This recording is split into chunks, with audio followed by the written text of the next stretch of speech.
Hello, this is Gerald Celente, and it's Tuesday, November 21st, 2023. And your new Trends Journal is coming out soon. And here's your cover. There he is, Netanyahu. Bold, not bald. Yep, this guy is here, it's just a freak show. We got a bunch of freaks running the show.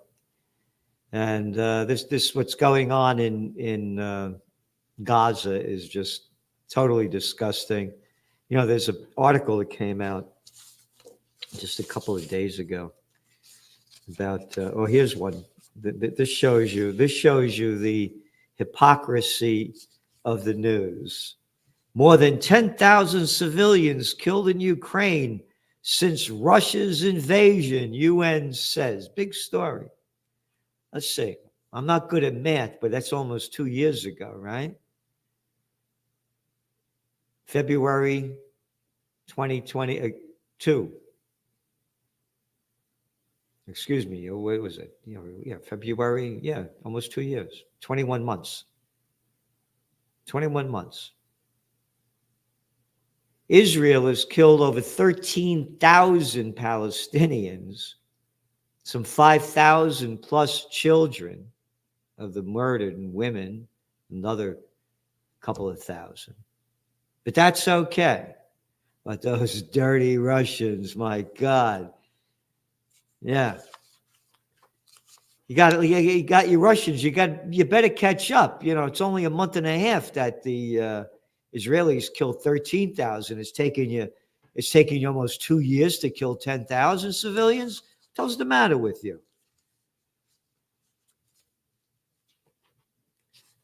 Netanyahu pledges Gaza war to continue as cabinet debates partial deal. This is from Jerusalem Post. Quote, "We are at war and will continue to be at war until we obtain all our objective to destroy Hamas and to return all our captives." I would say to them, who the fuck are you talking to? Who the fuck are you talking to? I'll tell you who we're talking to, Celente. We're talking to the low-life pieces of shit that swallow our shit. You're destroying the fucking place. You're slaughtering people all over the place. What the fuck does this have to do with getting Hamas? You're destroying the whole fucking country. Well, country.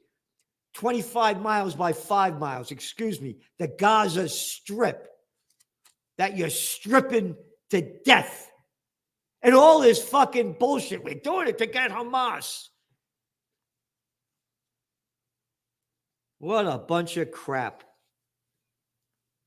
The government is expected to approve late Tuesday night tonight a hostage deal that could pause the Gaza war in exchange for a release of 80 out of 239 people.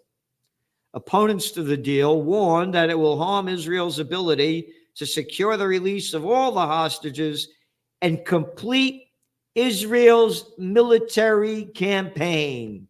Yeah, to oust Hamas. And what are people dressed up as Hamas's over there out of Gaza? What a bunch of fucking shit.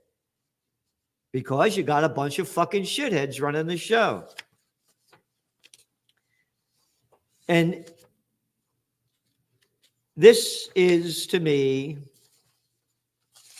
nothing more. Yeah. European nations join Myanmar. Here's the Myanmar genocide case. Newly arrived refugees, 5 European countries and Canada have teamed up to join the genocide case at the International Court of Justice that accuses Myanmar of committing genocide against the Rohingya community.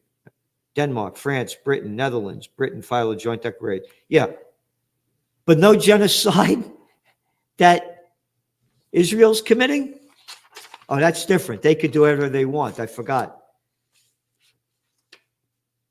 You ready?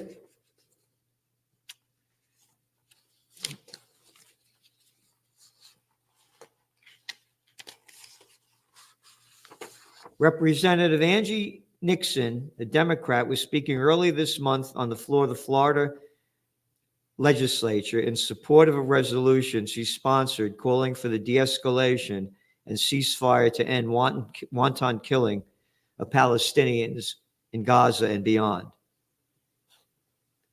We're at 10,000 dead Palestinians. How many will be enough? Republican Representative Michelle Salzman replied, all of them. So she said, we're at 10,000 dead Palestinians. How many will be enough? Salzman says, all of them. And that's okay.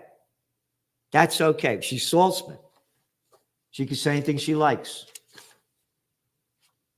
Again, I'm banned on mainstream media. I used to be on Oprah, the Today Show, Good Morning America.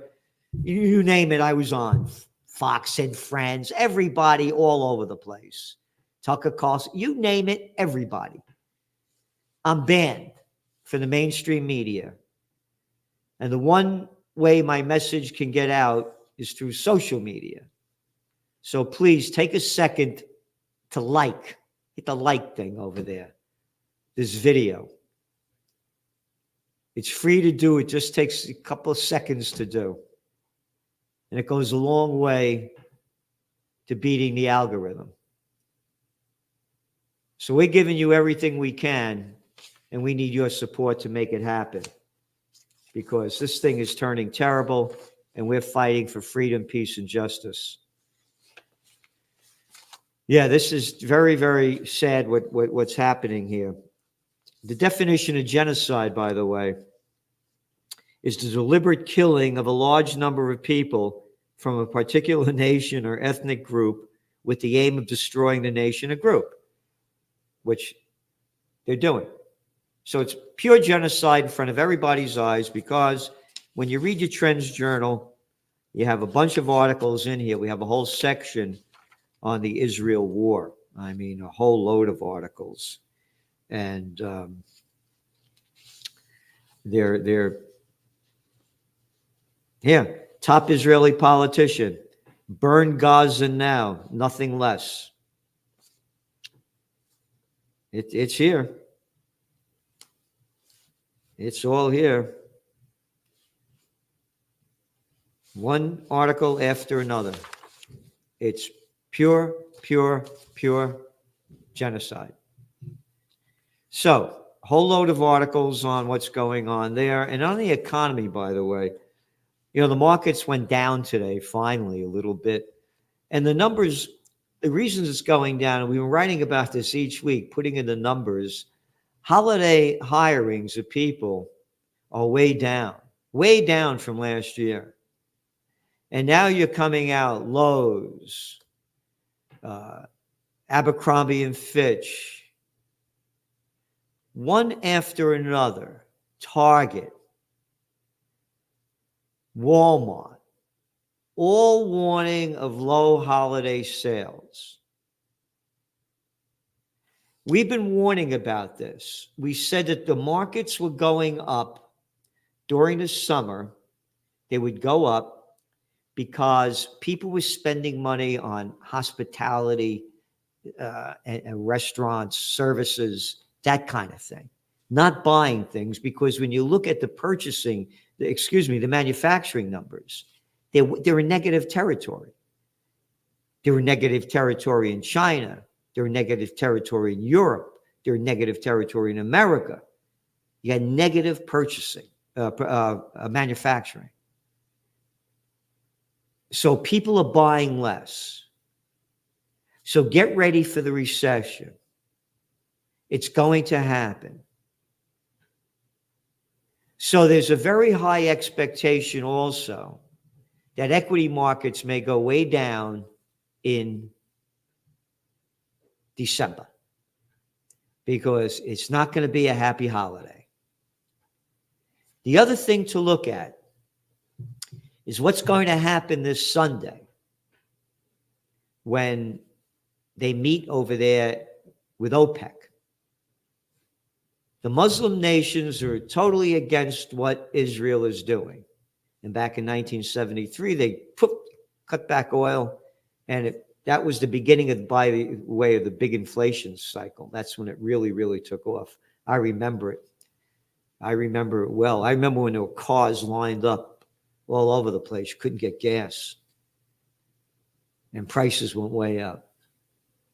So if they do this, because the war over there is ramping up, Israel keeps bombing away at Lebanon, taking out Hezbollah, and an article that just came out, this went on the air. I'm going to find it here. U.S. forces attacked at Iraq Air Force Base, respond in self-defense. You know what that is? That is such fucking bullshit crap spewing out of the mouth of little low-life suck-ass prostitutes. Oh, call Reuters! Reuters whores! War whores on parade. Listen to this fucking language. And fuck off, you little dickheads, and I can't say the other word, that don't like my language, as the fucking politicians slaughter people all over the world, steal our money, but Celente, they say it properly. And I'm still in fucking kindergarten, so I listen to what they tell me. And what I feel about the politicians, and get a nice Christmas gift for everybody, or a holiday gift. Hey, politicians, who the fuck are you to tell me what to do? And the back of it, if you don't want to say it, it's there. So here's the article from Reuters. U.S. forces were attacked at an air base west of Baghdad on Tuesday, and the military aircraft responded in self-defense, killing a number of militants, U.S. officials said. Who the fuck you talking to? What the fuck are we doing in Iraq? We have no right being there. A place that was illegally invaded by a scumbag little fucking dick with a pair of balls smaller than a mothball. Little Georgie Bush, I'm a daddy's boy. Celente, you're a nobody. My daddy was George Bush. And the people were dumb enough to swallow his shit. And they keep swallowing shit. What the fuck are we doing in Iraq? What the fuck are we doing over in Iraq? Bring home the troops. We have no business being in any other country but America. Daddy, I am an American. Anybody that wants to go over there and fight, or shut your fucking mouth and stop stealing my money. Oh, Lloyd Austin, our defense secretary, a guy who was in Iraq murdering people as a general, the former board of directors sat on Raytheon, just went to Ukraine to steal, took another $100 million of our money to keep the losing war going, which we said right before it started, Ukraine would not win. The big lie, Russia will lose. Yep. $100 million. And the scumbag congressmen, little shitheads, little scumbags, they want to up the amount of money was sent into Israel and Ukraine to keep the wars going. As, again, bring home the troops, secure the homeland, because the refugees are flooding into America. They're all over the streets, along with the homeless. Our infrastructure is rotting in front of us. People living paycheck to paycheck. And again, that's Occupy Peace. Bring home the troops, secure the homeland, and put the troops to work rebuilding our rotted infrastructure. And you want to go to war, let the people vote. So donate to Occupy Peace. This is Thanksgiving time. Do something thankfully. So this is the shit going on in the world. Yep. So I'm banned from mainstream media. So, do what you can. It takes a couple of seconds to hit that button there and promote us over here. So anyway, going on to what the magazine has in it. It's just disgusting what the world, where this world is going to. Yeah. Lloyd Austin visits Ukraine, announces $100 million arms package to keep slaughtering people. And give them more. They get the numbers up there. Russia, you better kill more Ukrainians. Israel has you beat, man. You're not even close. All right, the economic update. Foreign investors lose appetite for U.S. Treasury securities. 80% of U.S. households worse off now than in 2019. U.S. retail sales fall for the first time since March. Private equity funds snapping up U.S. farmland. And trends on the global economic front. This is, I think, it's the 64th week of when the economy fails, jobs go with it. The going out of business trends. You should see all these people going out of business. This thing is serious. And we say gold prices, they hit $2,008 today. Came down, they closed like in 1998. The Federal Reserve is going to stop raising interest rates. They're going to do it in the run-up to the presidential reality show next year. They want to keep Yellen in Treasury Secretary, and they're in control of the money supply of America. The lower interest rates go, the deeper the dollar falls. This is going to be death of the dollar. And it's going to be bullish again also, we believe, for Bitcoin.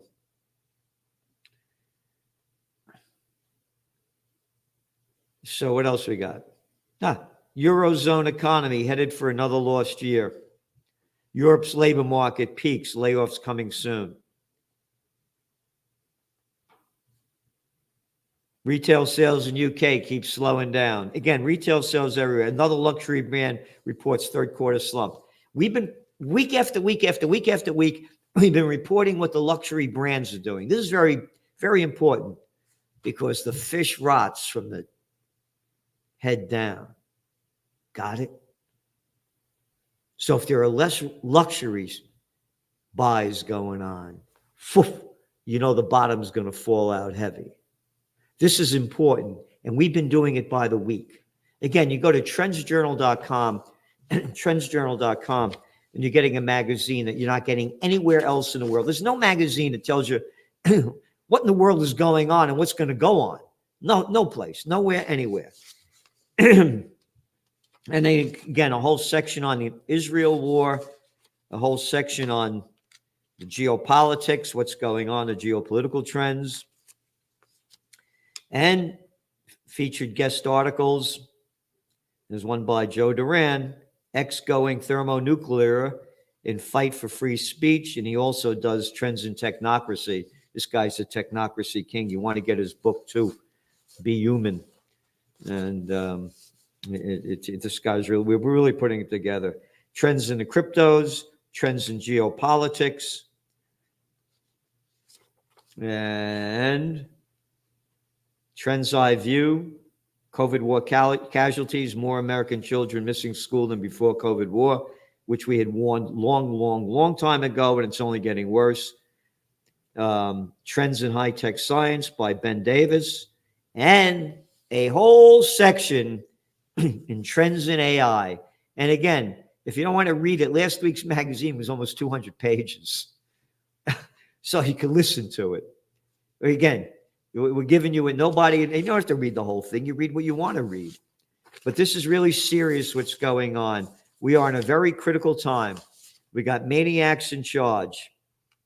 As I say, what if the people in Gaza were Jewish and the Palestinians were bombing the shit out of them and destroying Gaza? What would America say?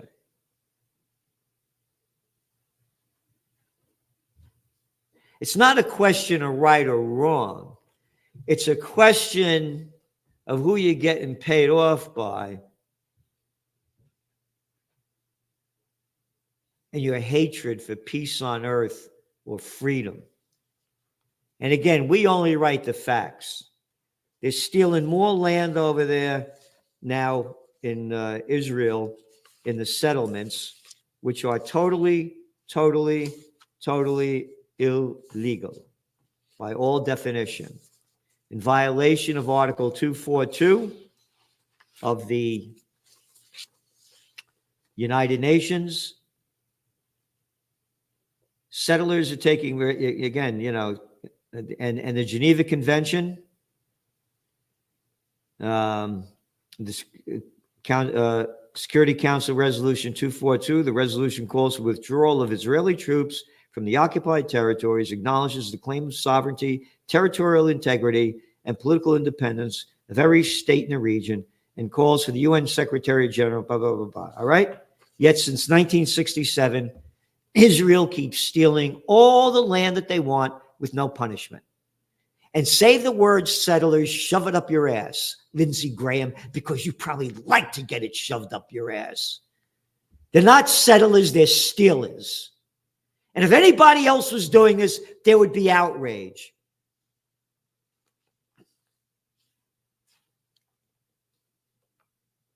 So, we need peace on earth. And we need it now because World War III has begun. And if we don't stop it, maybe next year won't be a happy Thanksgiving in America or a happy any place, anywhere, because there'll be nuclear annihilation. And as I said, you watch what Ukraine is going to do. They've lost this war. They're finished. Everybody knows it. They're going to do a major event, whether it's bombing a nuclear plant, major false flag event, something, attacking something big in Russia. They're going to get back in the news because they're maniacs. So thanks for tuning in, and don't forget tomorrow, 6 p.m. Eastern Time, Celente and the Judge Andrew Napolitano. So thanks for tuning in. The Trends Journal, the best investment you could make, because it's the best investment into your mind, and it can change how you look at the world. His work is actually a gold mine. Anybody interested in politics, political trends, economic trends, social trends, cultural trends, you have to follow him. Gerald Celente. The Trends Journal is one of the greatest sources of information, and and it really is. You're predicting these things well ahead of time. I would encourage everyone to go grab the latest copy. Been a Trends Journal subscriber for 20 years. I just have to commend you. What you guys have put together in your latest Trends Journal, there's nothing like this out there. Sir, everything that you predicted about the economy, you were absolutely right. So I have followed you all this time. So please take a look at the Trends Journal. You correctly forecast that the Fed would hike rates quite aggressively, correctly said that initially gold and silver would drop as the Fed starts to raise rate to 1.5% and above. When we spoke last, Bitcoin was around 49,000. You said you expect to drop, and if it drops below 30, 35, then it could really drop. Trends Journal, which I would encourage people to go and check out. It's actually a 200-page document, pure data-driven analysis. Gerald Celente, the top trends forecaster in the world. Gerald, you had an interesting call back in September of last year. You said gold had bottomed, which is exactly what happened. And here we are, and we're above $1,900. Subscribe to the Trends Journal. Read history before it happened at trendsjournal.com.